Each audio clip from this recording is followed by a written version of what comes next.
അധ്യായം 3. ദൈവമായ കർത്താവ് സൃഷ്ടിച്ച എല്ലാ വന്യജീവികളിലും വെച്ച് കൗശലമേറിയതായിരുന്നു സർപ്പം. അത് സ്ത്രീയോട് ചോദിച്ചു, തോട്ടത്തിലെ ഒരു വൃക്ഷത്തിന്റെയും ഫലം തിന്നരുതെന്ന് ദൈവം കൽപ്പിച്ചിട്ടുണ്ടോ? സ്ത്രീ സർപ്പത്തോട് പറഞ്ഞു, തോട്ടത്തിലെ വൃക്ഷങ്ങളുടെ പഴങ്ങൾ ഞങ്ങൾക്ക് ഭക്ഷിക്കാം. എന്നാൽ തോട്ടത്തിന്റെ നടുവിലുള്ള മരത്തിന്റെ പഴം ഭക്ഷിക്കുകയോ തൊടുക പോലുമോ അരുത്. ഭക്ഷിച്ചാൽ നിങ്ങൾ മരിക്കും എന്ന് ദൈവം പറഞ്ഞിട്ടുണ്ട്. സർപ്പം സ്ത്രീയോട് പറഞ്ഞു, നിങ്ങൾ മരിക്കുകയില്ല. അത് തിന്നുന്ന ദിവസം നിങ്ങളുടെ കണ്ണുകൾ തുറക്കുമെന്നും നന്മയും തിന്മയും അറിഞ്ഞ് നിങ്ങൾ ദൈവത്തെ പോലെ ആകുമെന്നും ദൈവത്തിനറിയാം. ആ വൃക്ഷത്തിന്റെ പഴം ആസ്വാദ്യവും കണ്ണിന് കൗതുകകരവും അറിവേകാൻ കഴിയുമെന്നതിനാൽ അഭികാമ്യവുമാണെന്ന് കണ്ട് അവളത് പറിച്ചു തിന്നു.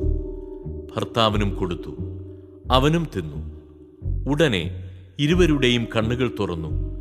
തങ്ങൾ നഗ്നരാണെന്ന് അവരറിഞ്ഞു. അത്തിയിലകൾ കൂട്ടിത്തുന്നി അവർ അരക്കച്ചയുണ്ടാക്കി. വെയിലാറിയപ്പോൾ ദൈവമായ കർത്താവ് തോട്ടത്തിൽ ഉലാത്തുന്നതിൻ്റെ ശബ്ദം അവർ കേട്ടു. പുരുഷനും ഭാര്യയും അവിടുത്തെ മുമ്പിൽ നിന്ന് മാറി തോട്ടത്തിലെ മരങ്ങൾക്കിടയിൽ ഒളിച്ചു. അവിടുന്ന് പുരുഷനെ വിളിച്ചു ചോദിച്ചു, നീ എവിടെയാണ്? അവൻ മറുപടി പറഞ്ഞു, തോട്ടത്തിൽ അവിടുത്തെ ശബ്ദം ഞാൻ കേട്ടു. ഞാൻ നഗ്നനായതുകൊണ്ട് ഭയന്നൊളിച്ചതാണ്. അവിടുന്ന് ചോദിച്ചു, നീ നഗ്നനാണെന്ന് നിന്നോട് ആര് പറഞ്ഞു? തിന്നരുതെന്ന് ഞാൻ കൽപ്പിച്ച വൃക്ഷത്തിന്റെ പഴം നീ തിന്നോ? അവൻ പറഞ്ഞു, അങ്ങ് എനിക്ക് കൂട്ടിന് തന്ന സ്ത്രീ ആ മരത്തിന്റെ പഴം എനിക്ക് തന്നു. ഞാനത് തിന്നു. ദൈവമായ കർത്താവ് സ്ത്രീയോട് ചോദിച്ചു, നീ എന്താണ് ഈ ചെയ്തത്? അവൾ പറഞ്ഞു, സർപ്പം എന്നെ വഞ്ചിച്ചു. ഞാൻ പഴം തിന്നു. ദൈവമായ കർത്താവ് സർപ്പത്തോട് പറഞ്ഞു, ഇത് ചെയ്തതുകൊണ്ട് നീ എല്ലാ കന്നുകാലികളുടെയും വന്യമൃഗങ്ങളുടെയും ഇടയിൽ ശപിക്കപ്പെട്ടതായിരിക്കും. നീ മണ്ണിൽ ഇഴഞ്ഞു നടക്കും. ജീവിതകാലം മുഴുവൻ നീ പൊടി തിന്നും. നീയും സ്ത്രീയും തമ്മിലും നിന്റെ സന്തതിയും അവളുടെ സന്തതിയും തമ്മിലും ഞാൻ ശത്രുത ഉളവാക്കും. അവൻ നിന്റെ തല തകർക്കും, നീ അവന്റെ കുതികാലിൽ പരിക്കേൽപ്പിക്കും. അവിടുന്ന് സ്ത്രീയോട് പറഞ്ഞു, നിന്റെ ഗർഭാരിഷ്ടതകൾ ഞാൻ വർദ്ധിപ്പിക്കും.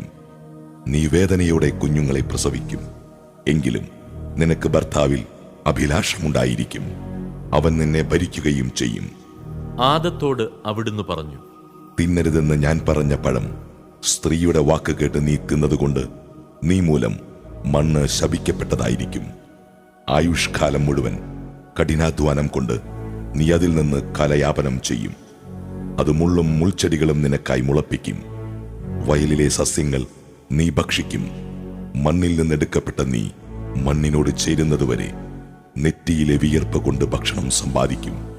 നീ പൊടിയാണ്, പൊടിയിലേക്ക് തന്നെ നീ മടങ്ങും. ആദം ഭാര്യയെ ഹൗവ എന്ന് വിളിച്ചു. കാരണം അവൾ ജീവനുള്ളവരുടെയെല്ലാം മാതാവാണ്. ദൈവമായ കർത്താവ് തോലുകൊണ്ട് ഉടയാടയുണ്ടാക്കി ആദത്തെയും അവന്റെ ഭാര്യയെയും ധരിപ്പിച്ചു. അനന്തരം അവിടുന്ന് പറഞ്ഞു, മനുഷ്യനിത നന്മയും തിന്മയും അറിഞ്ഞ് നമ്മിൽ ഒരുവനെ പോലെ ആയിരിക്കുന്നു.